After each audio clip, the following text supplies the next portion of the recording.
Meu polisa keenya masfidii waaqayyo si eebbisunani. Dabalaa fi eebbisani. Kana boodas deddeebi'uu isaanii sirraa bareeda. Egaa asumaanii gara sagalee waaqayyoo dhaga'utti darbina. Mee olkaaniitu waaqayyoon kadhannee gara sagalee waaqayyootti darbina.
Sagalee waaqayyoo keessaa wangeela Maatiyos boqonnaa 17 dubbisee sumarra dhaabbannee sagalee waaqayyoo sinirmaannaa sumarra dhaabbannee waaqayyoon hin kadhanna. Akkas jedha wangeela Maatiyos boqonnaa 17 lakkoofsa 1 kaasee isa jira. Guyyaa ja'a booddee Yesuus Phexrosii fi Yaaqoobiin Yohaannis obboleessa Yaaqoobiinis fudhatee ol gara gaara dheeraa tokkotti kophaatti isaan baase. Innis bifa ulfina isaatiin isaanitti mul'ate. Fuulli isaa akka biiftuu ibsee uffanni isaas akka ifaa addaatee balaqqise. Kunoo Museenii fi Eliyaas achitti isaanitti mul'atanii isaa wajjin dubbachaa turan. Phexros gidduun yaa gooftaa asitti argamuun keenya attam gaariidha. Fedha kee yoo ta'e asitti godoo sadii tokko siif tokko Museedhaaf tokko Eliyaasiif nan ijaara jedhee Yesuusitti dubbate. Utuu inni kana dubbachaa jiru kunoo duumessi ifa of keessaa qabu tokko isaanitti uffisee sagaleenis duumessicha keessaa dubbate. Kun ilma koo isa ani jaalladhudha. Gammachuun koos isatti raawwatama. Isa dhagaa jedhee. Ameen. Yesuus Kiristoos waaqayyoo keenyaa fuula kee dura jirra. Kottuutii nutti dubbadhu. Kottuutii nutti dubbadhu. Kottuutii sagalee keetiin yaa waaqayyo jireenya keenya gara fuulduraatti nuuf buti. Ulfina kee nu gidduutti argisiisi. Waaqummaa kee nu gidduutti argisiisi. Dandeettii kee nu gidduutti argisiisi. Yaa waaqayyo si arguudhaaf dhufnee jirra. Ulfina kee arguudhaaf dhufnee jirra. Si barbaacha iddoo kanatti walitti qabamne. Amma yeroo kana ulfinni kee yaa waaqayyo gidduu keenya socho'aa jalqabu. Ayyaanni kee gidduu keenya socho'aa jalqabu. Sodaachisuun kee gidduu keenya sosocho'aa jalqabu. Waaqummaan kee yaa waaqayyo gidduu keenyatti dhaga'amu jalqabu. Ati waaqayyoodha. Ati jiraataadha. Si arguudhaaf yaa waaqayyo ati ofii kee akkati nutti mul'istu barbaanneerra amma yaa waaqayyo jireenya keenya keessatti akkati mul'attu bara keenya keessatti akkati mul'attu waldaa keenya kana keessatti akka nuti mul'attu barbaanna. Kottuuti nu gidduutti argama. Kottuuti ofii kee nutti mul'isi. Kottuuti ofii kee nu barsiisi. Kottuuti hidhata tokko nuuf kenni yaa waaqayyo. Sagaleen kee jireenya keenya haa jijjiiru. Hamma dhumaatti nu wajjin hin ta'e. Maqaa Yesuusiin. Ameen. Noora waaqayyo sana eebbisu.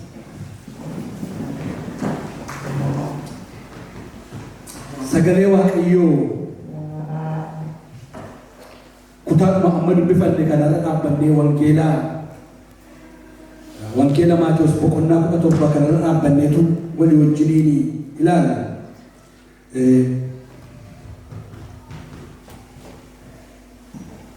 Dubbiseen ture garuu keessaa kutaa tokko specify godhee irra deebi'ee nan dubbisa.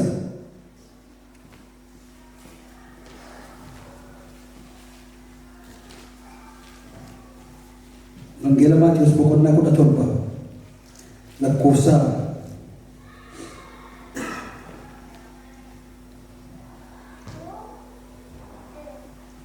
2 kaasee isa jiru irra deebi'ee dubbisa. Innis bifa ulfina isaatiin isaanitti mul'atee fuulli isaas akka biiftuu ibsee uffanni isaas akka ifaa addaatee balaqqise. Kunoo Museeniif Eliyaas achitti isaanitti mul'atanii isaa wajjin dudubbachaa turan. Phexros gidduutti yaa Gooftaa asitti argamuun keenya attam gaariidha. Fedha kee yoo ta'e asitti godoo 3 tokko siif tokko Museenaaf tokko Eliyaasiif nan ijaara jedhe. Yesuus Yesuusitti dubbate. Utuu inni kana dubbachaa jiru kunoo duumessi ifa of keessaa qabu tokko isaanitti uffisee sagaleenis duumessicha keessaa ba'ee kun ilma koo isa jaallatamaa isa ani jaalladhudha gammachuun koo isatti raawwatama isa dhagaa jedhee ameen. Egaa kutaan kunii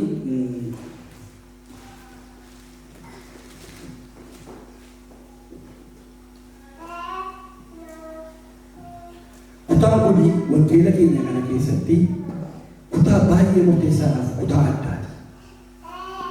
Kanaaf qalbii keessan guutuudhaan akka nu hordoftanii barbaada. Waaqayyoo eenyummaa Yesuus Kiristoos isa dhugaa tokko guyyaa har'a nutti mul'isuu barbaada. Yesuus Kiristoos guutummaa kakuu haaraa kana keessatti waa'ee isaatiif wanti baay'een barreeffame. Garuu ispeeshaal keessaa adda baasee kutaa kana keessatti kan barreeffame waa'ee waaqummaa Yesuus Kiristoos ulfina isaatiin mul'achuun Yesuus Kiristoos iddoo kana duwwaa jira. Iddoo kana duwwaa jira gaafan jedhu Yesuus wangeelota 3 wal fakkaatan keessatti barreeffameera. Garuu specifically physically isaa jijjiiramee bifisaa jijjiiramee ulfina waaqummaa isaatiin kan inni of mul'ise iddoo kanatti Yesuus Kiristoos. Dinqii hojjechaa tureera, du'aa kaasaa tureera, wantoota adda addaa baay'ee hojjetee darbeera. Garuu asitti maal godhee bartoota isaa keessaa nama 3 fudhatee beetu eenyummaa isaa isa dhugaa isaanitti mul'ise. Eenyummaan Yesuus Kiristoos inni dhugaan ganama kana nutti mul'atu. Waaqummaan isaa gooftummaan isaa danda'a waan hundumaa ta'uun isaa ganama kana jireenya keenya irratti nutti mul'atu. Bartoonni waggaa 3 guutuu Yesuus Kiristoos wajjin deemaa turan. Isarraa barachaa turan. Dinqiin hojjetu hundumaa ilaalaa turan. Gaafa inni akka namaatti beela arganii, gaafa inni isa ture argee boo'u arganii, gaafa inni gammadu arganii, gaafa inni nama hojii cidha namaa irratti hirmaatu arganii. Garuu yeroo kanatti dinqii tokko isaaniif ta'e. Innis waaqummaa isaa isaanitti mul'ise. Ulfina isaa isaanitti mul'ise. Ulfina isaa isa jedhu kana diibbili dudduuba deebinee ilaalla. Garuu kutaa kana keessatti utuuni isa kana jalqabin dura jalqaba isaarraa ka'ee waa tokko jechuu barbaada. Lakkoofsa tokko irratti gaafa ilaaltanii jecha tokkoon jalqaba. Innis maal jedhaa? Guyyaa 3. Guyyaa 6 argina. Kutaa kana keessatti iddoo gurguddaa afuritti qabnee ilaalla. Mata dureen isaa isa macaafa qulqulluu irra jiru hunduu fudhadha. Innis Yesuus Kiristoos ulfina isaa mul'isuu isaa dhumarratti garuu nuuf akka nuuf ta'utti keessaa isa dhagaa saduu akka qabanne galuun barbaada. Yesuus Kiristoos ulfina isaa mul'isuu isaa kutaa kana gaafa ilaallu iddoo afuritti akka qoodnee ilaaluu barbaada. Inni tokko ulfina Yesuus Kiristoos mul'isuu isaa, inni ulfina isaa mul'isuu isaa. Kutaa lammaffaa irratti kan nu ilaallu seera raajotaa fi Yesuus Kiristoos wal biratti ilaalla. Sadaffaa irratti Waaqayyo Abbaan Yesuus Kiristoos dhugaa ba'uu isaa, waa'ee Yesuus Kiristoos dhugaa ba'uu isaa ilaalla. Afuraffaa irratti isa dhagaa isa ilaalla. Kutaan kun baay'ee bal'aadha waan ta'eef si walitti qabanii akka kanatti dubbachuu yoo namatti cimeyyuu hamma danda'ame keessaa fokas goonee ilaaluu barbaada. Waa'een sadan tokkummaa yoo barbaanne, waa'een waaqummaa Yesuus Kiristoos, waa'een namummaa Yesuus Kiristoos, wanta baay'ee kutaa kana keessatti loon godhee ergaa guddaatu keessatti dabarfamee jechuudha. Qo'annaa yeroo baay'ee kan fudhatudha. Garuu Waaqayyo guyyaa har'aa mul'ata tokko nutti argisiisuu barbaada. Mul'atinni nutti argisiisuu barbaadu kun immoo ulfina Yesuus Kiristoosidha. Gooftummaa Yesuus Kiristoosidha. Waaqummaa Yesuus Kiristoosidha. Baay'eetu shakkii adda addaa keessaa jira waan ta'eef. Egaa jalqaba kutaa kanarratti akkas jedhee jalqaba akkuma sila dubbifannee guyyaa ja'a boodadheef jalqaba. Boqonnaan 17 lakkoofsi tokko guyyaa ja'a boodadhee waan jalqabuu fi sammuu namaatti gaaffiin dhaga'amu qabaachuudha namni kutaa kana dubbifatu kamiyyuu. Maaltu ture guyyaa ja'a booda? Maaliif Maatiyos wangeela isaa kana gaafa barreessu isa dudduubatti ta'e jechuun walitti guyyaa ja'a dura wanti ta'e tokko ta'e ture jechuudha. Wanti inni guyyaa ja'a dura ta'e sun immoo wanta guyyaa har'aa ta'u kana wajjin walitti dhufeenya mataa isaatii qabaachuudha. Kanaafidha maaltu ta'e yoo jennee ilaalle boqonnaa 16 dudduubatti deebi'uutu nurra jiraata jechuudha. Ani sana keessa wantoota lama fudhadhe guyyaa ja'a dura kan ta'an keessa inni tokkoffaani boqonnaa 16 lakkoofsa 13 kaasee isa jirudha. Yesuus Kiristoostu gaaffii gaafate bartoota. Maal jedhee gaaffii gaafate? Yesuus gara naannoo mandara Qisaariyaatti Filiphos yommuu dhaqee namoonni ilma namaatiin eenyu jedhu jedhee bartoota isaa gaafate. Isaan yommus deebisanii inni kaan Yohaannis cuuphaadha jedha, kaan inni Eliyaas, kaanis inni Ermiyaas yookiis raajota keessaa tokko jedhu jedhan. Yesuus immoo isinoo eenyu anaan jettu jedhee isaan gaafate. Simoon Phexros deebisee ati Masiihii ilma Waaqayyoo jiraataati. Ameen. Ati eenyu dheere? Ati Masiihii ilma Waaqayyoo jiraataati. Namoonni baay'een namoonni maallaan jedhu garee kadhataatii wajjin isa wangeela Luqaas irra jiru irra dhaabbannee duukaa Yesuus Kiristoosiin duukaa bu'aan jiru irratti ji'a tokko dura akkas ilaallee turre. Yesuus kutaa sana keessattis gaaffii wal fakkaataa gaafata. Namoonni maallaan jedhu jedheetu gaafata. Namoonni warri kaanii Yohaannis Cuuphaadhas jedhu, warri kaanii Eliyaas jedhu, warri kaan immoo raajota keessaa isa tokko jedhu.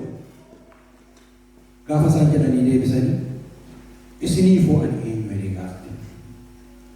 Saba Waaqayyoo Yesuus Kiristoos isiniif eenyu? Namni hundumtuu irra deebi'ee waa tokko qabatee kan jireenya isaa keessatti ilaalu kanan barbaadu guutummaan Yesuus Kiristoos nutti mul'atu. Ati Masiihii jiraata ilma Waaqayyoo. Ati eenyudha? Masiihii jiraata ilma Waaqayyoo. Isa booda deebii Yesuus Kiristoos tokko qabadha. Isa kana maal jedhetti dhufe? Yaa Simoon ilma Yoonaa ati kana ayyaanamtedha. Kana abbaa koo isa waaqarra jirutu sitti mul'ise malee yaali nama foonii sitti mul'ifne. Ameen. Eenyutu sitti mul'ise? Abbaa koo isa waaqarra jirutu sitti mul'ise malee yaali nama foonii kana sitti mul'isne. Gooftummaan Yesuus Kiristoos yaada foonii keessaa mul'atu. Waaqayyotu namaaf ibsa. Waaqayyotu mul'ata isaa namaaf kenna. Waldaa keenya kanaaf gooftummaan Yesuus Kiristoos nuuf haa kennu. Eenyummaa isaa isa dhugaa yoo argine isa duukaa bu'uun isa dhaga'uun waan nuti salphatuuf Waaqayyo ifa isaa kana nuuf baasu. Lammaffaa irratti itti fufee waan ta'e tokkotti ta'e innis ta'u. Yesuus Kiristoos itti fufee waa'ee du'a isaatii lakkoofsa 16 kaanee yoo ilaalle boqonnaa 16 lakkoofsa 21 kaasnee yoo ilaalle waa'ee du'a isaatii waa'ee fannifamuu isaatii waa'ee du'aa ka'uu isaatiitu isaanitti ibsa.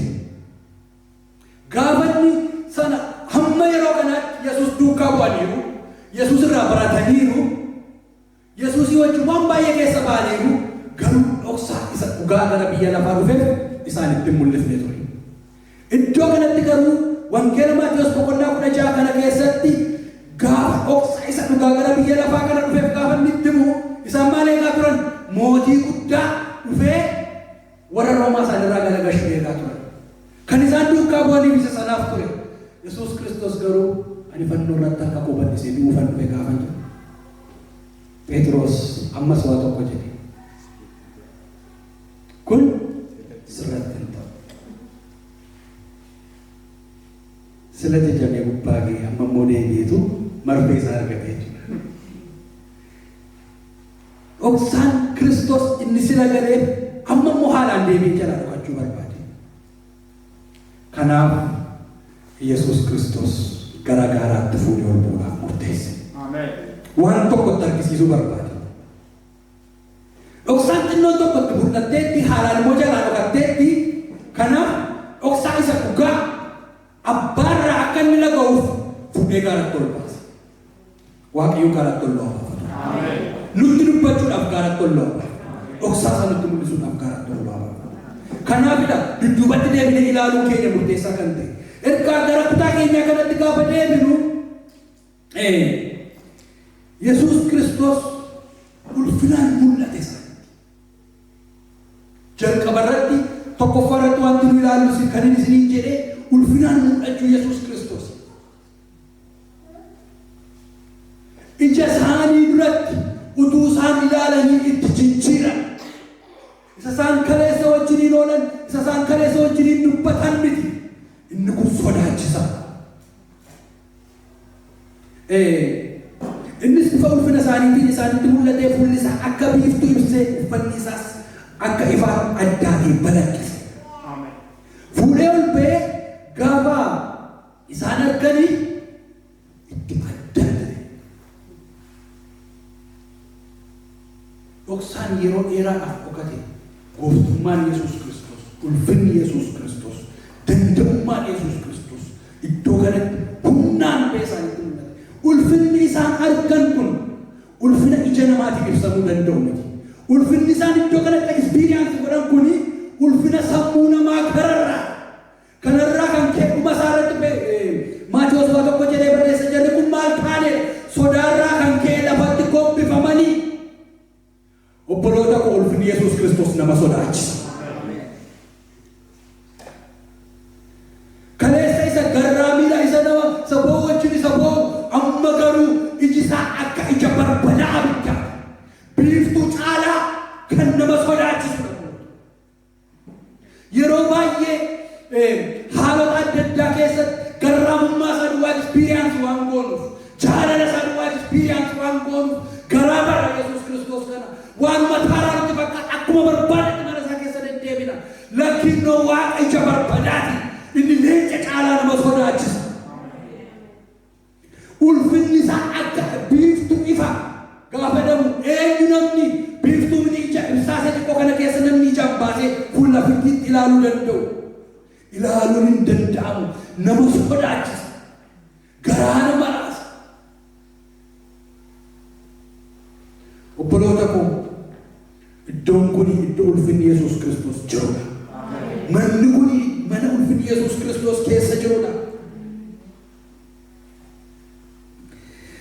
Gaafa isa ilaalan hinnaani waan godhan naban lafatti gadi gombifaman. Bareedinni wanti isarraa calaqqisu bareedinni fuula isaatii wanti iji namaa ilaaluu danda'u aangoonsaa mootummaansaa araarrisaa gara laafinnisaa guddummaansaa isa sammuu namaa gararraa ta'e. Kana ilaalaniitu waan godhan gaafa isaan dhabatu Yesuus Kiristoos dhaqeetu qabee lafa isaan kaase. Utuu inni qabee isaan lafaan hin kaasne ta'e utuu inni isaan hin jajjabeessine ta'e wantichi waan dhalli namaa ilaalee sarvaayiv gochuu danda'u. Beektuu ulfinni Yesuus Kiristoos kuni ulfina Waaqayyoo isa kakuu moofaa keessatti fuula koo arge lubbuudhaan jiraachuu danda'u waan ta'eef ani fuula koo sitti argisiisu harka kootiin fuula kee dhoksa ati immoo dudduuba kootiin ulfina koo hin argite jedhe Waaqayyo Museedhaan. He has the same glory. Ulfina sana wajjin wal fakkaataa tun ta'e ulfinuma sana mataa isaati ulfinni Yesuus Kiristoos qaba. Waaqayyummaa Waaqayyoo sheer godhatu hin ta'in walakkaa tokko yookiin hamma tokkotti isa qaqqabatu hin ta'in Yesuus Kiristoos gooftaadha. Yesuus Kiristoos Waaqayyoodha. Yesuus Kiristoos uumaadha, danda'aadha.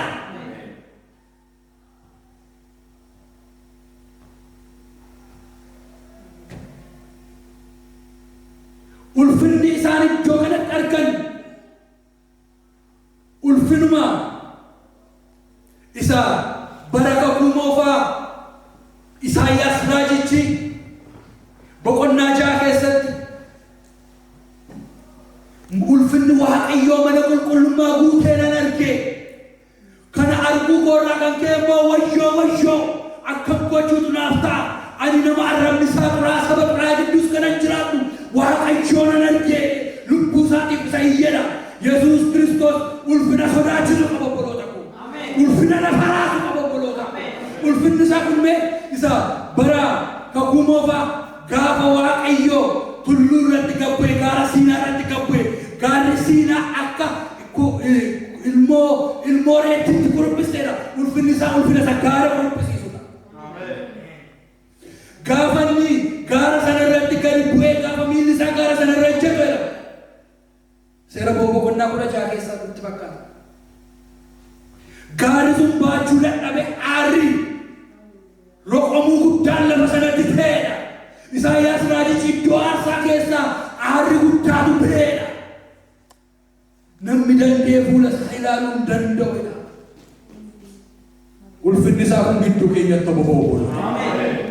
Ayyaanni isaa kun gidduu keenyatti boba'u obboloota. Hin dabbaru iddoo aarsaa, hin dabbaru mana isaa. Akka fedha keenyaatti hin deddeebinu. Innoo nama sodaachisa obboloota.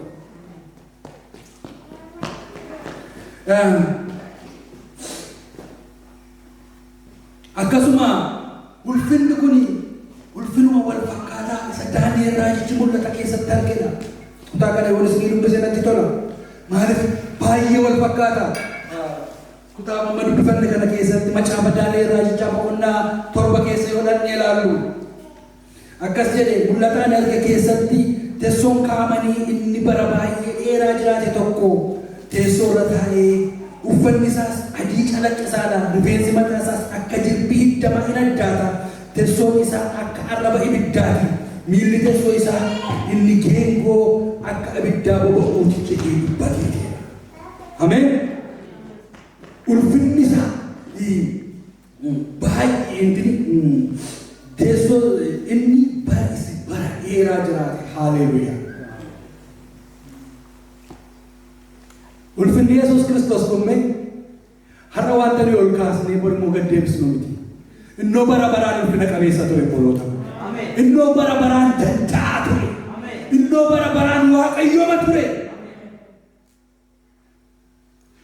Isaaf sagannee irra san ulfeessinu. Isaaf sagannee irra Waaqayyoon isan goonu. Isaaf sagaduun isaaf waaqeffachuun keenya nuuf bu'aa keenyaaf jireenya keenyaaf malee isaaf waan dabaluu hin qabu. Inni bara dheeraa jiraate jechatti ibsuu qabdu waan ta'eef umurii isaa lakkaa'uu hin danda'u waan ta'eef rifeensi mataa isaa adii hiddamaadha. Teessoo irra taa'eedha nan argeera. Uffanni isaa adii calaqqisaa rifeensi mataa isaatii akka jirbii hiddamaa hin addaate. Teessoon isaa akka arraba abiddaate. Ulfinni Yesuus Kiristoos kun gidduu keenya deddeebi'aa jalqaba. Ameen. Laphee keenyatu raafama waan ta'eef, jireenya keenyatu jijjiirama waan ta'eef. Ulfina kana yoo argine malee dhugaatti isa beekuu hin dandeenyu waan ta'eef maqaa Yesuus Kiristoosiin ulfinni kun gidduu keenyaa bu'u. Ameen. Abiddi kun gidduu keenyaa bu'u.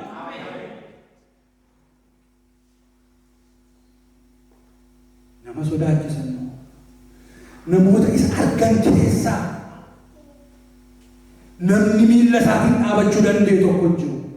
Namoota isa argan keessaa yoomaan jedhuun isa argee dhaabachuu danda'an meeree jiru.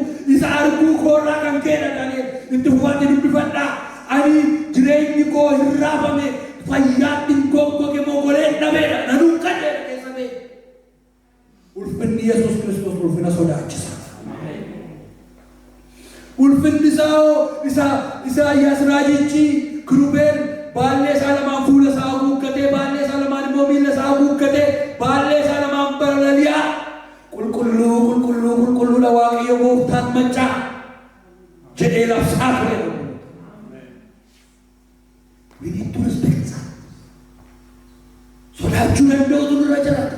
Ulfina isaaf kennuu danda'utu nurra jiraata. Fuula isaatti roqamuu danda'utu nurra jiraata. Kana arguu koorraa kan kee ani akka nama du'een ta'edhaan warri isa argan hundumtu. Yesuus Kiristoos kun sodaatama rabboota. Namoonni ulfina kana arganii akkas jedhanii barreessan. Yesuus Kiristoos namoota sadii fuudhee ba'e sana keessaa tokko Yohaannis ture. Yohaannis kun wanta nuyi waa'ee Yesuus Kiristoos baay'ee beena jennee wanta nuyi yaadnuun keessaa waan baay'ee kan nu gumaachisa. Wangeela Maatiyos boqonnaa tokko irratti akkas jedhee jalqabe. Maal jedhee jalqabe beektu?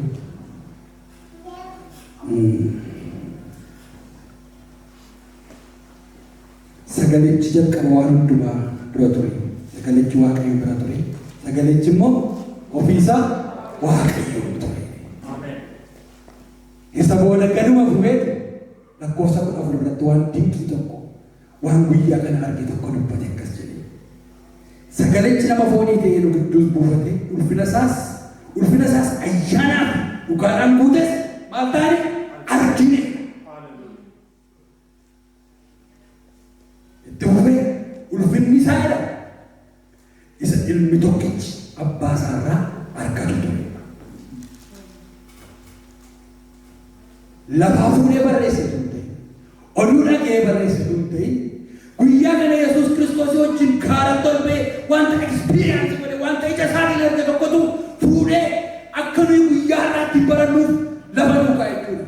Sagalichi jalqaba waan hundumaa ture. Sagalichi Waaqayyo bira ture. Sagalichi ofiisaa Waaqayyo ture. Wanti ta'e hundumtuu isaan ta'e kan ta'e hundumaa keessaa kan isa malee ta'e tokko illee jiru ta'e sagalichi nama foonii ta'edha. Maal ta'e? Nama foonii ta'e nu gidduus buufate. Isa booda ulfina isaa ayyaanaaf dhugaadhaan guutes argineedha.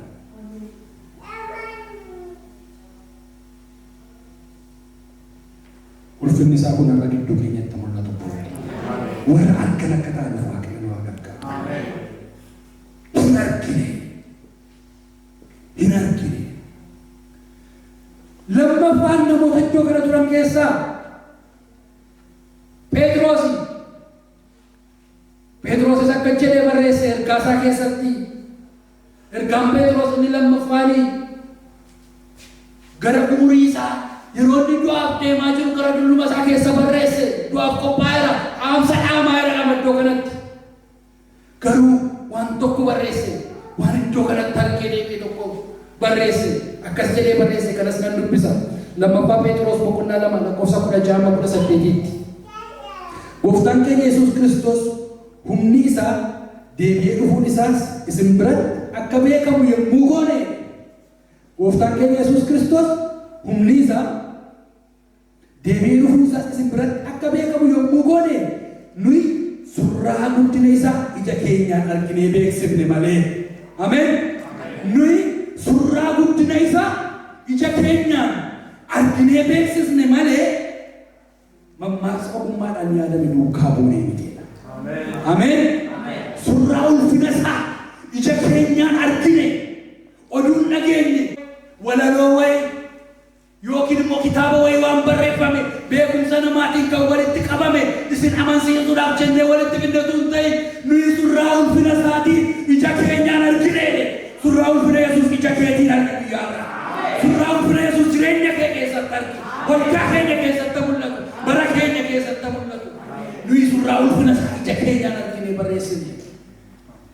malee lafaa fuunee dubbii ogummaa namaatiin kan yaadame miti jedhee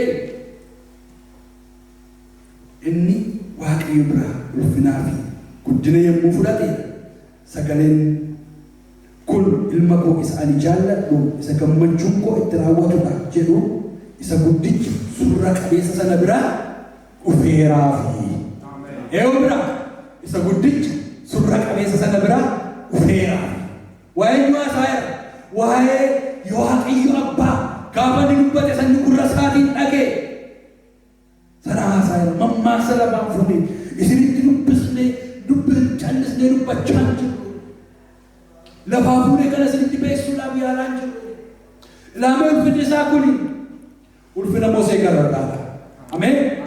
Ulfinni Yesuus kuni ulfina Eliyaas gararraadha. Ulfinni Yesuus kun ulfina raajotaa fi ulfina seeraa gararraadha. Kutaa kana gaafa dubbistanii Phexrosi gaafa ulfina kana argu neetu waan dubbatu dhabe yaa Waaqayyo iddoo kanatti argamuun keenya akkam gaariidha. Akkam gaariidha Yesuus yoo fedha kee ta'e godoo sadii tokko siif tokko Museedhaaf tokko immoo Eliyaasiif asitti nan ijaara gaafanneeru. Yesuusiif Museedhaaf Eliyaasiin wal qixatti godoo ijaaruufi barbaade lakkiilloo isaan kanaa jiru wal qitan taa'u. Utuu inni kana dubbachaa jiru utuu inni maal gochaa jiru utuu inni kana dubbachaa jiru Waaqayyo abbaan even akka inni dubbatee fixuuf illee yeroo laanneef hurrii guddaan isaan uwwiseera.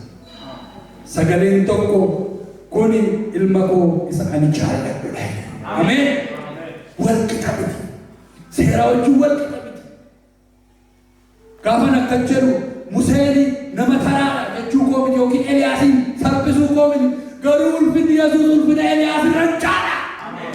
Ulfinni Yesuus ulfina Musee irraan caala. Kuni ilma koo isa ani jaalladhu. You cannot compare. Isaafi wal qixa Museedhaa wajjin mana ijaartuuf godoo keessatti taa'u innoo Waaqniif lafti teessoosa. Ulfina kan akka arginuuf Waaqayyo nu gargaara. Ameen. Adda ulfinni isaa gararraa ulfinni isaa sammuu namaa kanaa olidha. Wanta namni ibsuu danda'u kanaa olidha. Kanaaf ulfinni Yesuus Kiristoos kun jireenya keenya irratti hamu. Bara keenya irratti hamu. Wanti kun utuu irratti dubbatame baay'ee garuu yeroo keenya wajjin deemuudhaaf gara kutaa lammaffaatti darbe. Waa'ee warra Yesuus Kiristoos wajjin mul'atanii namoota lammanii waa tokko jennee sattaalutti darbe. Museen dhufeera. Eliyaasis dhufeera.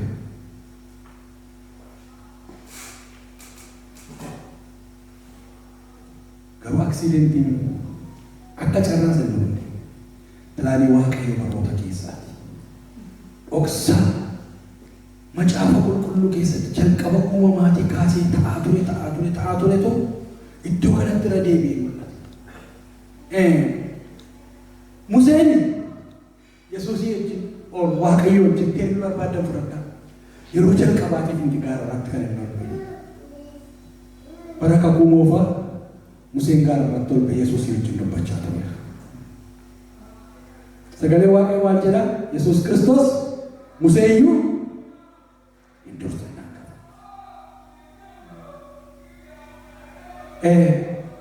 Akkasuma Eliyaasii wajjinis mul'achaa tureera. Museen achitti isaanitti mul'annaan isaanii wajjin dubbachaa ture Phexros gidduutti yaa gooftaa asitti argamuun keenyatti tam gaariidha. Fedha kee yoo ta'e asitti godha tokko siif tokko Museedhaaf tokko immoo Eliyaasiif nan ijaaraa jedhu. Maaliif raajota baay'eetu ture yookiinis namoonni gurguddaan baay'een kakuu moofaa keessa turaniiru waa'ee ispeesifikaalis turan. Maaliif waa'ee namoota kana lammanii duwwaate Waaqa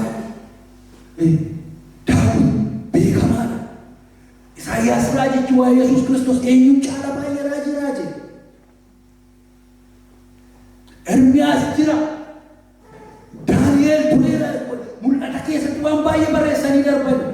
Garuu ispeesifikaalii Waaqayyo Museedhaaf Eliyaasin fidee Yesuus Kiristoos wajjin gaafa dhaabe tokko Museen macaafni kakuu moofaa seera uumamaatii kaasee hamma raajii Milkiyaasitti waa lamaan cufa. Waa lamaan bakka bu'a.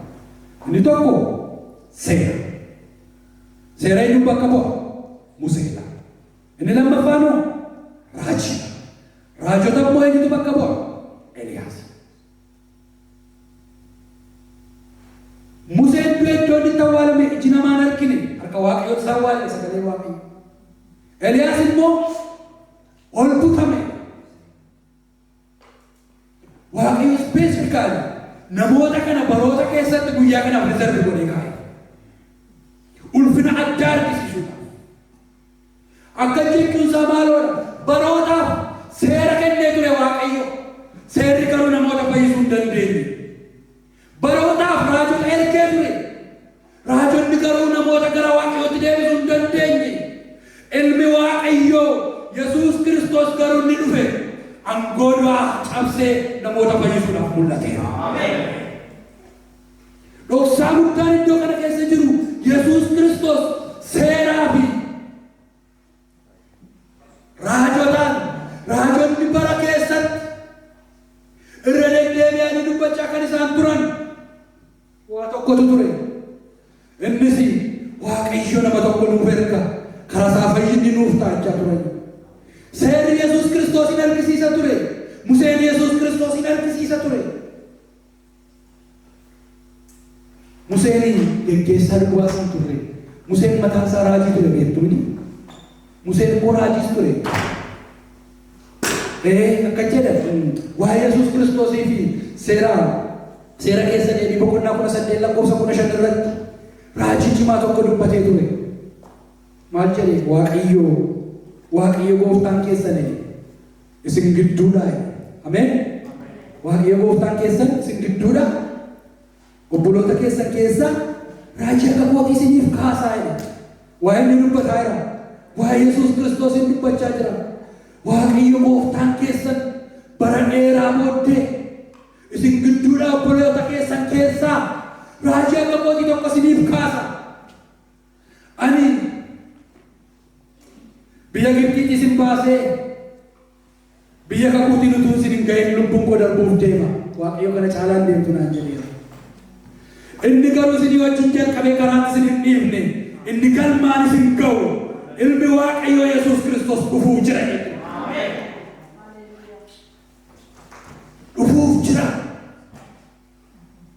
jedheetu waa'ee sanatti argisiisaa ture. Raajonni Daani'eelin ilaalleera sila. Isaayyaas raajicha keessa yeroo darbe walii wajjin ilaalaa turreerra. Ji'a Desembarii keessa sanyii Isseey keessa latiin hin ba'a. Haleluuyaa. Jedheetu waa'ee Yesuus Kiristoos gooftummaa isaa guddummaa isaa dhufuuf akka inni jiru dubbachaa ture. Raajonni isa argisiisaa turani. Seerri isaa argisiisaa ture. Hundumti isaanii garuu guyyaa tokko walii wajjin tulluu irratti iddoo tokkotti argaman. Waaqayyo garuu waaqarraa gaafa gadi bu'e. Waa'ee raajotaan dubbanne. Waa'ee seeraas hin dubbanne. Waa'ee ilma isaatti garuu dhugaa tokko ibse. Achitti darbe.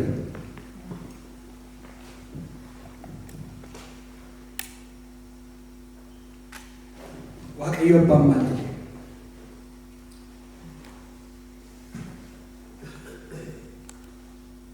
Kun ilma koo jaallatama.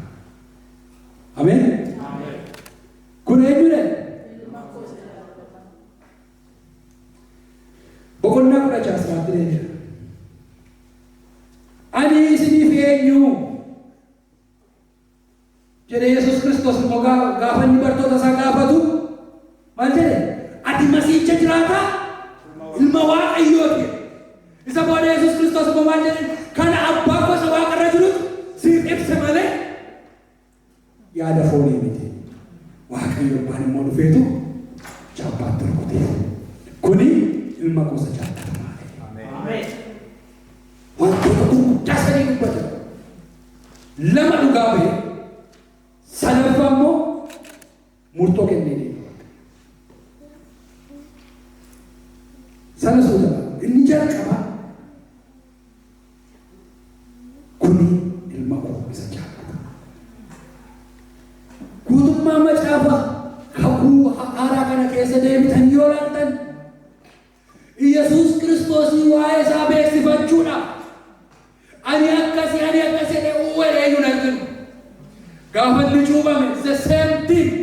Wangeela Maatewos boqonnaa 3 keessatti samiin banamee fi hafuurri qulqulluun bifa gugeetiin dhufee mataa isaarra buufatee iddoo sana buufatee kun jecha wal fakkaataa kun ilma koo isa jaallatamaadha. Sagaleen jedhu waaqarraa ba'e. Waa'ee Yesuus Kiristoosiif kan isaaf dhugaa ba'e abbaa hafuura qulqulluudha. Malee ani akkasii jedhee isaa waa'ee isaa kana ibsuudhaaf itti godhullee yeroo baay'ee arginu. Waaqayyo dhoksaa kana bartoota maaliif sana argisiisuu barbaadu? Dhoksaa kana yoo dhugaatti argan isa biraan eeguu hin danda'an waan ta'eef Waaqayyo dhoksaa kana isaanitti argisiisuu barbaadu. Nus isa dhaga'uu akka dandeenyutti dhoksaa kun nuuf fayyadu. Ameen. Waa sadii dubbate jedhe. Tokko kun ilma koo isa jaallatamaa. Lammaffaa jaalalli koo isatti raawwatame. Ameen.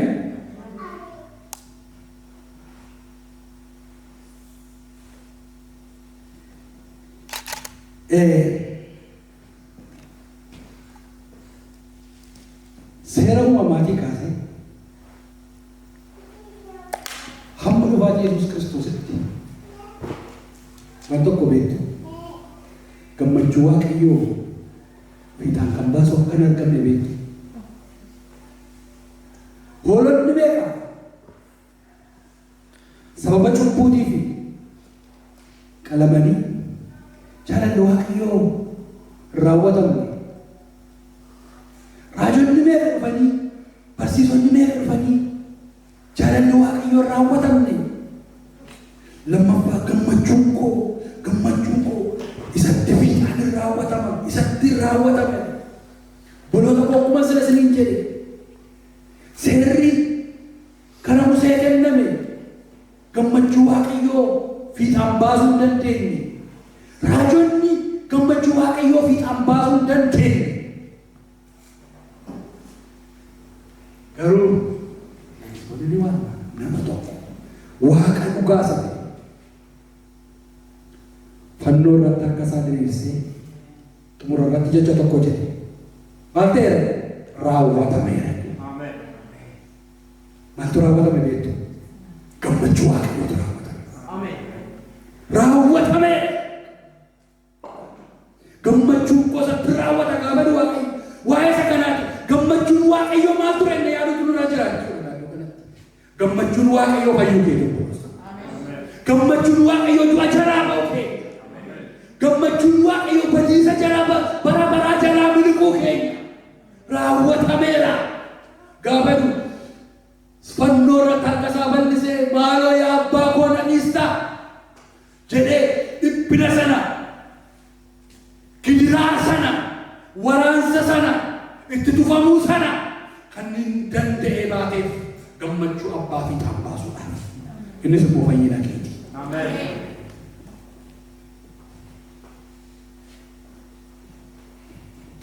Ulfina isaa dhiisee Waaqarraa kan inni bu'eef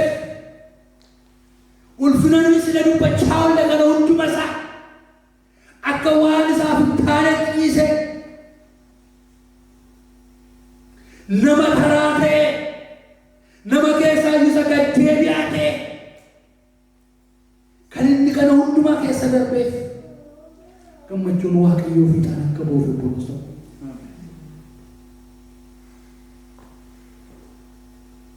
Eloi Eloi lama sabaqtanii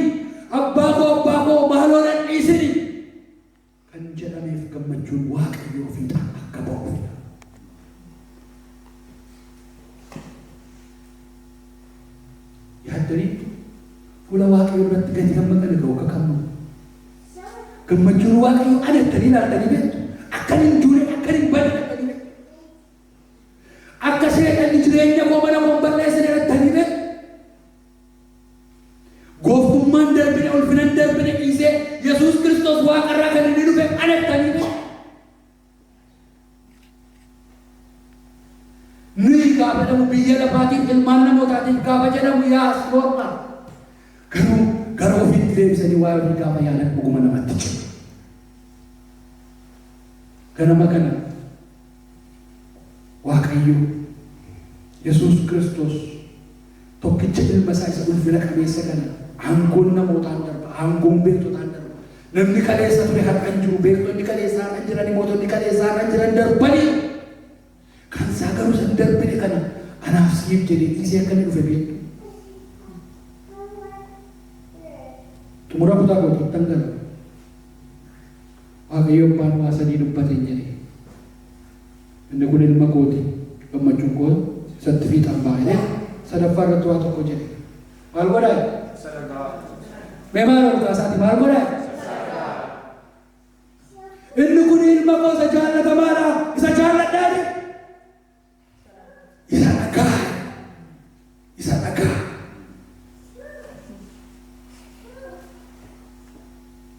Innoo waaqa guddaadha waloota koo. Innoo isa dhagahamuu ta'uufidha. Waaqayyo sirraa waa tokko barbaada, anarraas waa tokko barbaada. Kana hundumaa keessa ilma isaa dabarsee akka inni fannoo irratti du'u kan inni godhe akka hin banneef. Garuu akka nu isa dhageenyu barbaada. Callistanii waa si jaalladhan jedhinaa yoo na jaallattan abboonni koo eegaa na dhagaa. Akka isa fakkaannu, akka isa dhageenyu, akka isa duukaa deemnu barbaada Waaqa. Isa dhagaa. Isa dhagaa. Isa jaallachuun keenya iyyuu isa dhaga'uu keenya keessa mul'ata. Isa faarfachuu keenya sanbata guddaa dhufuu keenya. Lafa ho'isuu keenya. Sagaleen isaa jireenya keenya keessatti dhagaa. Laphee keenya keessatti dhagaa.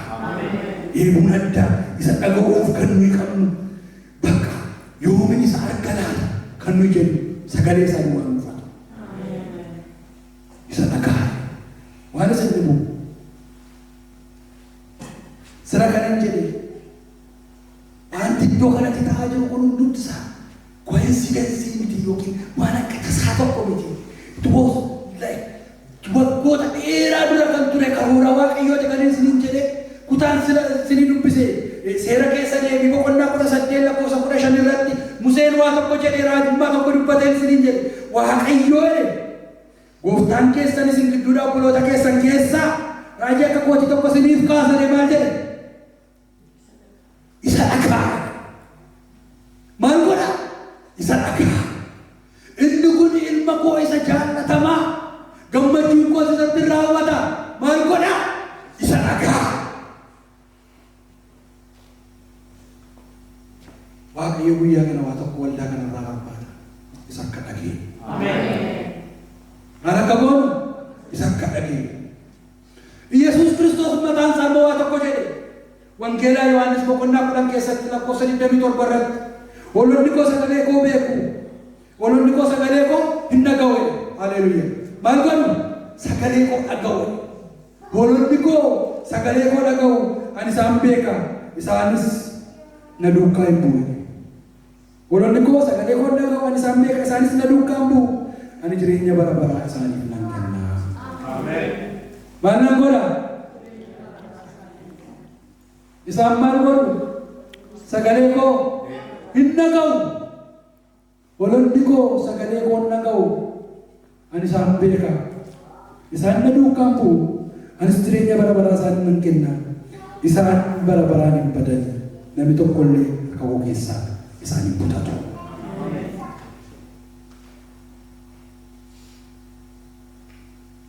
Waaqayyo hin dhaga'u. Yesuus hin dhaga'u.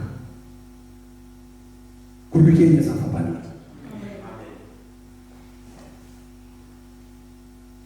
Wanti hin goone jennee yaadnu hundumti isaa Waaqayyoof goone jennee wanti nu yaadnu hundumti isaa isa dhageenya yoo ta'e gatiin qaba.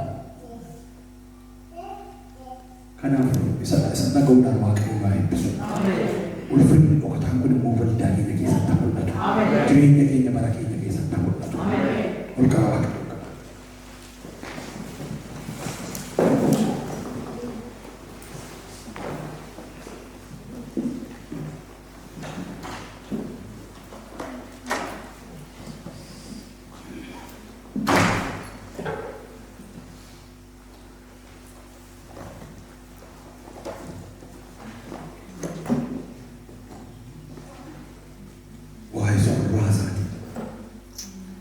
Guddina isaatii, waa'ee waaqummaa isaatii yaada Waaqayyoo kana. Kan akka isaatiin jiru babal'u. Fakkaataan qabu dorgomaan qabu. Qofaasaa bu'aa qofaasaa jiraata. Waaqni inni addunyaan kun guutuun fuula isaa dura qabu kun maaliif nu gidduutti salphataa?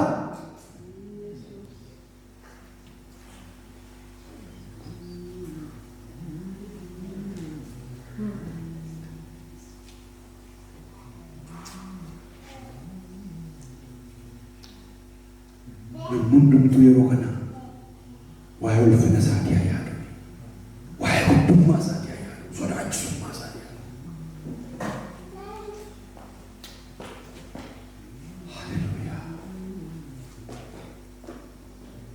Haleluuyaa. Haleluuyaa. Haleluuyaa. Haleluuyaa. Haleluuyaa. Ati hundumaan ol Yesuus koo. Ati hunduma gararraadha Yesuus koo. Ati ulfina qabeessa Yesuus koo. Ati Waaqayyoodha. Ati hin sodaatamta, ati hin sodaachifta.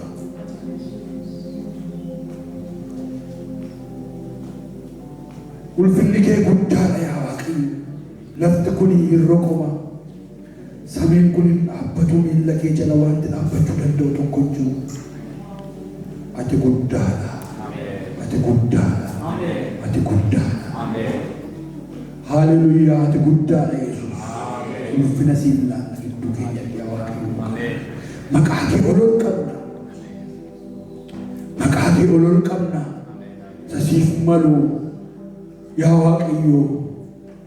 Sodaadhaaf roqoma guddaadhaan. Fuula kee dura dhaabbannee ati guddaadha siin jenna Yesuus. Ati ulfina qabeessa siin jenna Yesuus. Ati sodaatamaadha siin jenna Yesuus. Ati leenca leencotaati, mootii moototaati Yesuus.